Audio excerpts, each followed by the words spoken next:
There's times when Amazon is amazing, and there's times when Amazon really sucks. Today's video is about a story where I almost lost over $700,000. Yeah, you heard that right, over 700 grand. It's not always roses and unicorns in the Amazon game, and today we're going to talk about it. What is up, guys? Welcome back to Heist, the YouTube channel that deep dives into all things Amazon FBA. So way back in 2019, I launched a home goods brand. This was before the time of IP Accelerator. This was before you could fast track trademarks. You had to do it the old school way, which was filing a trademark with the US TPO and then waiting that 6 to 10 month period before you got a trademark granted, and then you could actually get brand registry. So in May of 2019 with this brand, I filed a trademark. And from then we went on to launch a number of SKUs, some of which we kept, some of which we didn't. But there was kind of three mainstay SKUs that we were humming along under that original brand name. And right in the 23rd hour, around December, when we were just in the final stages of posting the trademark for opposition, we had a major US retailer challenge the trademark. So speaking with my lawyer, who is one of my best friends actually, we kind of started assessing it, and he said, look, here's the deal, Adam. You probably would win this. In fact, I'm highly confident you would win this if it went to court. But the problem is that it's going to take over a year, and it's likely going to be $100,000 plus to fight this, even if you win. They're going to bring in witnesses claiming that there's likelihood of confusion. We're going to have to hire experts to come in and testify for your side. It's going to go to court. So it's going to take a lot of time, and it's going to take a lot of money. So I had to make a business decision and bite the bullet and realize that this wasn't a hill worth dying on. So we engaged in negotiations coming out of that Christmas, and then it took us literally the better part of 6 months to come to an agreement. But ultimately, we had an agreement, a settlement agreement, where they paid me money to abandon my trademark. And as part of that agreement, we had an 8-month sell-off period. So basically they said, hey, you're going to abandon the trademark application. We're going to pay you, and in exchange for that, we're going to give you 8 months to sell through the existing inventory and use this brand name over the next 8 months. So in July, I made the decision like, hey, I'm going to run out this Q4. One of the SKUs, the one that does over 700 grand, is a highly Q4 oriented SKU. It's more for winter use. It's actually the video that I did this case study on, that it did 350 grand in 30 days here, this Q4. I wanted to run out that and then deal with the brand name change after. So since for all new SKUs, we started a separate brand very similar to this one that I would kind of throw new ASINs at, but I still had these 3 legacy ASINs that I had to transition after Q4. Enter the brand name change fiasco and the last month of trying to get this thing changed. It wasn't easy, it wasn't fun, but this is the story. Enter my Amazon guy. Well, so not all heroes wear capes, and never was that a more true statement than Stephen Pope from My Amazon Guy, literally and figuratively saving my bacon here in this particular brand name change scenario. So there's a couple like things in the Amazon game where, I've got a handful of accounts, and there's only, certain times that you'll see certain things come up. So the chances of you encountering a brand name change are likely rare. But when these rare high stakes scenarios come up, the first person that I always reach out to is Stephen Pope. If you haven't followed his YouTube channel, check it out. He's interviewed me. We will have many interactions on video together, but literally he's one of the good guys in the space. He shares everything openly and honestly, and literally has 160 plus clients. So he sees it all, and he sees it all on a regular basis. He sees all the gory details. And luckily, through that experience, he's constructed some of the most sophisticated strategies and processes, especially on the operational side of Amazon, that I've seen. So when I got in this pickle, I didn't trust my own skills, frankly. And so I tapped Stephen on the shoulder, and he, luckily, over the course of about a month, help me work through this brand name change scenario. So with that, Stephen, I maybe want to start by just asking you for your thoughts on the state of brand name changes in the Amazon game.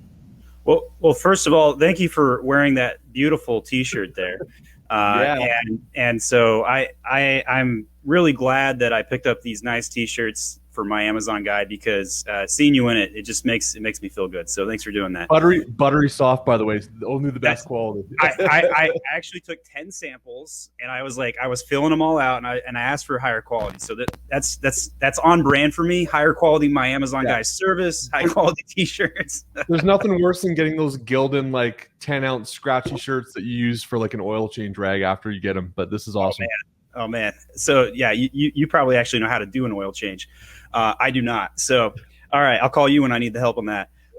So fantastic to talk to you. Obviously, I'm a big fan of your work as well, and coming on. So let's talk brand name changes. So what happened is in Q4, Amazon basically said, hey, we're locking down the attributes. And every year this kind of happens, right? So like, I thought it was pretty routine. I was like, hey, they're just going to lock this down, and they're going to open it back up on January 2nd. We saw a lot of different tickets that basically said that.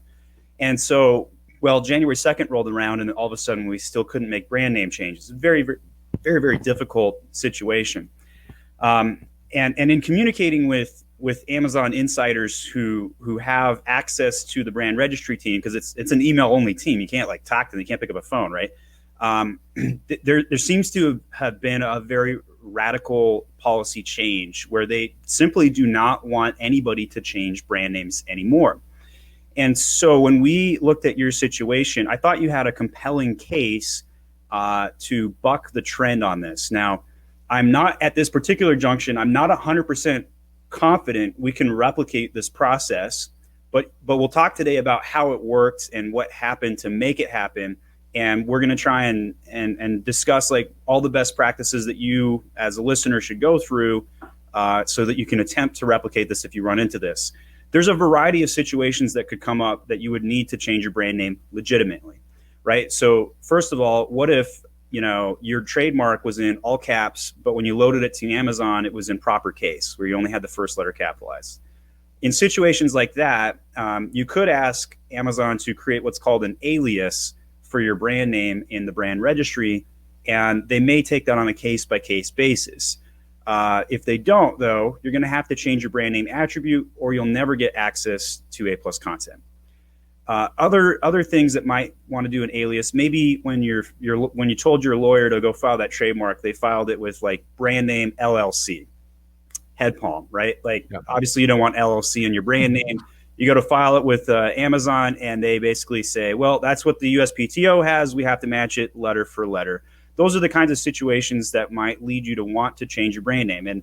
And there's compelling reasons to do that. So, but the long and the short is Amazon has really become they don't really want brand name changes to happen anymore. And so you're going to have to fight tooth and nail to make these things happen. A ton of black hat tactics have led Amazon to make this aggressive policy change. So, and I'm seeing a lot of this happen even today. If you haven't registered your brand on Amazon, you're more likely to hit and be hijacked from somebody who attempts these things. It's very common right now. So it's very important that you get your brand registry. And if you're listening to this and you haven't filed a trademark, I think that's like the first thing you should do after watching this video. But there's black hat tactics where somebody basically comes in, hijacks your listing when you're out of stock, especially, and then they change your brand name, and then they merge the listing into a parentage while it's out of stock into their item, and then they go to market with like 20,000 reviews, right? So that's like the reason and the inherency for Amazon to say like, we're done, no more brand name changes. Yep.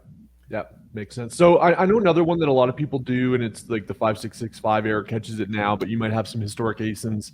Some folks start Amazon, they don't even know their brand name when they decide to set up a listing. They do the NA.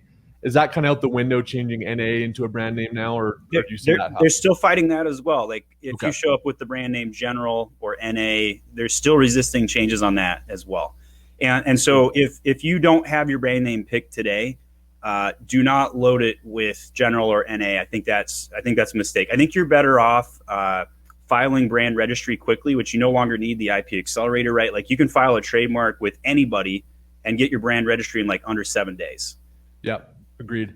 And that was part of the problem in this. This was pre-IP Accelerator with this brand. This was pre any of that stuff, but it's a huge advantage. I definitely recommend you do it. Steven was a gentleman, didn't pitch this, but he has one of the most inexpensive, fluid, easy to access trademark processes. I think it's like, what do you charge? $770 bucks? Yeah, $775, and that includes the USPTO filing fee. I appreciate you pitching it on our behalf. It's a good service. We filed like more than 250 trademarks, and I got one right before I got on this podcast together. And we will turn around the trademark in under 24 hours so that you can go to the USPTO, you can go to the brand registry and get that as quickly as possible. And basically, you got to wait like 4 or 5 days after you file the trademark, and then they'll accept it. You get your brand registry in under 7 days total. It's fantastic. Yeah, that's awesome. Well, let's kind of dive into this situation. And there's like anything with Amazon, there's a little bit of mystery on exactly how things completely came together because you don't know what happens behind the scenes on their end. But we can at least walk through the tickets that your team has submitted, all the back end work that we did to get this thing back, and I'll flash screenshots of the various communications. So step one, I kind of call it the softball conversation starter. I don't think that we were anticipating that this initial response, which basically just said, please update the brand XYZ for the following 3 ASINs. Fire that over to Amazon. Was that just to initiate the conversation, knowing that they weren't going to obviously change the brand name based on that, but to get the ticket rolling? Yes. So I would say, 1 out of 20 chance that you could get the brand name changed just simply for asking. And so, okay. At my Amazon guy, we don't have any like secret way or secret sauce on how to do things. It's typically grit, right? Like It's just get as many fish over the dam as you possibly can. And so in this instance, we had put in just like a softball request, like, hey, we need to change our brand name. And so that's what we did to start it off. Obviously, that first step, they rejected it. Yep, fair enough. So then they came back and said the thanks, but no thanks. We were anticipating this. They basically just said that, first of all, they said they were going to have somebody research it. And then they reached out and said that, hey, you can go ahead and update that brand attribute. So at that point, and I'll get into this in another video on how to do this stuff, but I did a partial update. So I downloaded the category listing report. I changed the brand attribute for those 3 ASINs that we were looking to adjust. I re-uploaded that. And by the way, you bring up a really good point. Like the ability to download your category export report, right? Like a lot of people don't know, you have to request specially to get the export with all the attributes. So really important. I'm sure you've got a video on that one.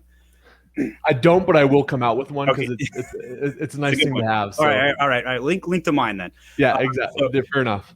So if you do that, the reason is because if you delete your item or something happens, then you got to backup exports. That's why it's important. Yep, exactly. So I did that, and it didn't take that attribute, so there's an error out, and you can kind of see there's actually a really cool dashboard now when you upload flat files on Amazon where it'll tell you if there's an error. So we got that error. So then I was like, okay, this is why I brought in the big guns, because I would have been dead in the water at that point. Like I had fired every bullet that I had. All of my fish were kind of shot over the bow. So this is where you guys really kind of took over, and I think the specialty that you guys bring to the table kind of took place. So you have a person, this kind of just shows you like the level of sophistication that an agency like you has with 160 plus clients. You have somebody dedicated to flat file uploads and kind of category listing stuff. So you brought in this. Go ahead, Steven. Sorry. Yeah, we got one person who does parentage. That's the only thing they do. We have another person that does reinstatements. We have like a team of like 14 people that do catalog uploads, but all of them have like one specific specialty. And so like we have one person we send all of our brand name changes to. And so and this was very frustrating to them as they went through and did this, right? So like it was not a task that they enjoyed doing, but bless them for helping us on this. So the first thing that we did was we deleted the listing, and it's scary because you have an error, right? Like if you were to try and change the brand name yourself, and a lot of people listening to this will have the same experience. Like you file a ticket and they're like, hey, I need to change my brand name. And they're like, oh, you can do it on your side. And then you actually like go to do it on your side and you actually can't do it on your side, right? It's like a lie, right? Like, and so you take a screenshot of this and be like, hey, I can't actually change this. And then you submit it to them and then they still put you in a roundabout way, right? Like it just goes in a circle. Okay. So what we did then is we delete the listing. and they claim you need to delete it for 24 hours. I don't really know if you have to delete it that long. Sometimes we get away with it in like 15 minutes and then redo it. And then we do a full template upload. And that full template upload will actually change the backend attribute. And at this point, you should see it on the backend change. However, the front end will not reflect the backend. That's the next problem. Okay. Now, just to kind of a cautionary tale, I wouldn't recommend people do these X deletes and stuff unless you have experience, because it can get kind of gnarly if you don't know what you're doing. But that's why I'm like, I'm not touching this thing with a 10-foot pole. There's way too much money on the line for me to do this. But so you guys did the hard delete, and I remember that evening, the person on your team that manages that even had some challenges getting it back up. So this is where you really got to kind of know what you're doing. So we tried the X delete, which Amazon, told us to do, and I'll flash a shot of that message there. That didn't work. To be honest, Steven, I'm starting to get a little bit worried here. This is where I'm starting to think, okay, shit, this thing did this. There's 3 ASINs, but there's one I cared about that did 700 grand, and I'm going, okay, this thing has coming up on 600 reviews. It's a higher ticket item. I had Amazon's choice badges on, I think, 80 words. So now I'm starting to think about, okay, do I got to relaunch this SOB? And like, I'm getting a little bit nervous, but let's go on to what you guys did next, because this is the thing that saved it. So here are the hacks or the techniques that are really critical to success in actually getting it to take. All right. So number one, take a cell phone picture, pull out your phone, not your nice, pretty graphic thing, but like actual cell phone picture of your item with the packaging that shows the brand name that you want to change it to. If you have that, that adds legitimacy to your reason for why you need to change the brand name. Second, put a link to your manufacturer or brand URL.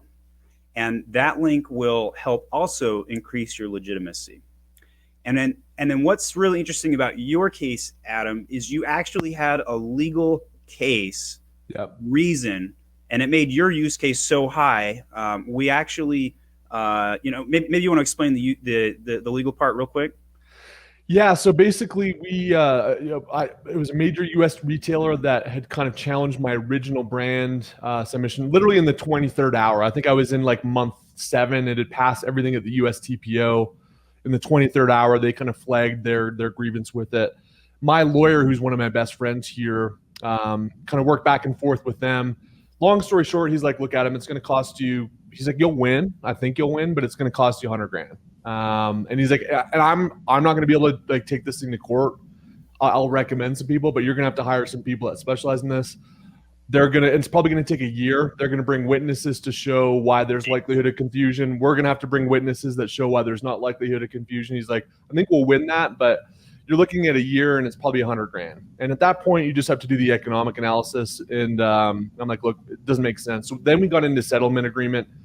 Long story short, they paid me to abandon my application.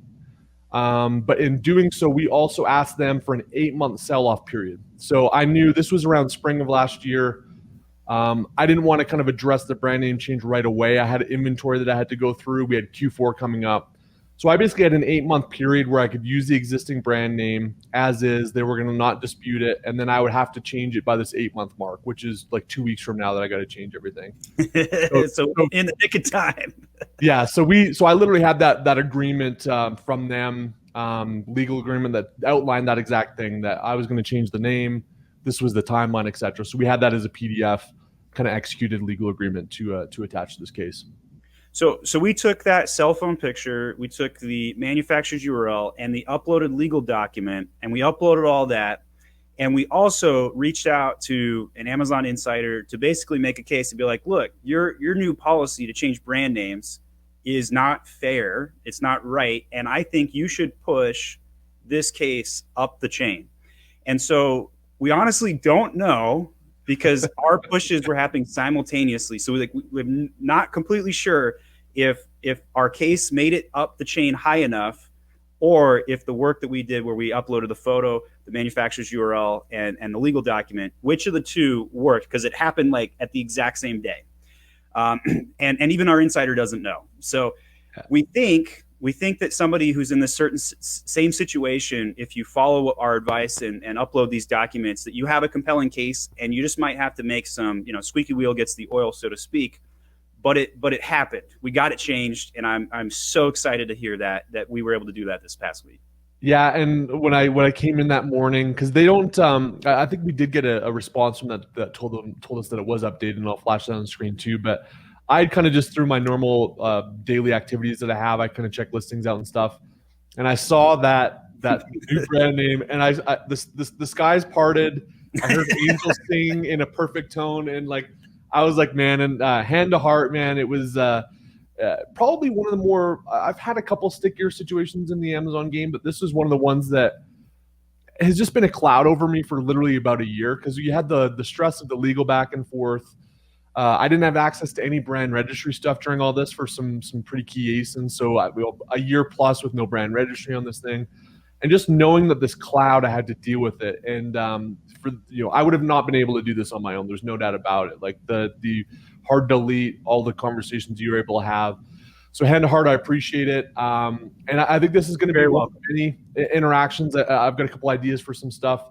I'm going to get you into the Heist Seller Stories series and hear your full story because I think it's a compelling one. But beyond the links below to your YouTube channel, Stephen, I know that you guys are growing like a weed and have a lot of amazing opportunities. And I think especially for folks that are on the international side that follow the Heist channel and are growing their own brands and want a way to kind of supplement their income and step up their game, you're hiring like crazy. We are. You're full remote. You have some amazing benefits. Let's talk about some of the things that are happening for you and your brand, my Amazon guy here over the next year, and how maybe folks in the Heist audience may want to lock arms with you. If anybody in the Amazon space, you got some chops and you got some experience, you're looking for a job, send me an email with your resume to jobs@myamazonguy.com, and then maybe in the subject line, just put Adam Heist, right? So we know like where you came from. And I'm like, right now I need to hire a social media liaison because like your content, it's edited, it's like superb. Like I have good information, but you have a good package. Like it's just amazing stuff. So we need to hire account directors, account managers, Amazon specialists, PPC specialists, SEO specialists, catalog managers. Like the laundry list is literally that long. I'm at 45 employees at time of shooting this. By end of year, I expect to be at 80. We plan to more than double the company this year because the demand is so high. And you're cool with people having their own Amazon brands and doing that on the side. That's actually what we are seeking for. Okay, good. Because like we want you to have your own Amazon store because it's gonna be stickiness that we can offer you because like we're gonna teach you the caveman fire, right? Like you're in the prehistoric age right now of Amazon. Like it's just beginning, and so what we teach is going to be so important to your future success. And not only that, I will personally spend time with you on your account and try and help you grow it. We've done it for many of our employees. Their accounts get suspended. They don't know how to set up. Maybe they're really good at design, but they don't know how to do ads. And we supplement it with our other services across the agency. It's the complete opposite of the corporate world, right? Like corporate world, you go in and they want you to, focus in on my business and it's my way or the highway. And we're complete opposite on that. Bring your side hustle and work for my Amazon guy and stay as long as you want. That's awesome. So I think, if you're international, just getting into Amazon, this is a great way to do arbitrage. I mean, we're in a new world order now where the world is literally flat and it's been digitized. So you can work for a US based company internationally. I would also say too, if you're kind of cresting into that world where you've got a pretty successful brand, we all struggle with this on a cash flow basis. Like, hey, yeah, it's great. I'm making $200,000-300 grand a year net income off my business, but I'm dumping it all into inventory. So I can only pay myself, 30 grand a year. This is a great way to kind of supplement that, I think, and have, grow and scale your brand. And then I would say if you're in the 7+ figure range and you're humming along with brands and I don't want to go hire 45 people and build the level of sophistication that you have, maybe walk me through your services a little bit in terms of like full service stuff that you do. Us in 30 seconds, we grow sales faster. There's two ways we do that. Number one, we grow it through traffic generation. That's everything through SEO and PPC. And second is catalog management and conversion improvements. So everything from design, like A+ content, merchandising your product, and all the dirty work that nobody wants to do, right? The template uploads. So true. Yeah, that's awesome. Well, dude, like I said, you're one of the good guys in the space. I consider you an Amazon brother. It's weird. We've only had a couple interactions here over the last, 3-4 months, but like we're kindred spirits. We're, you know your people, and I think that we're super aligned on how we approach the game and the space.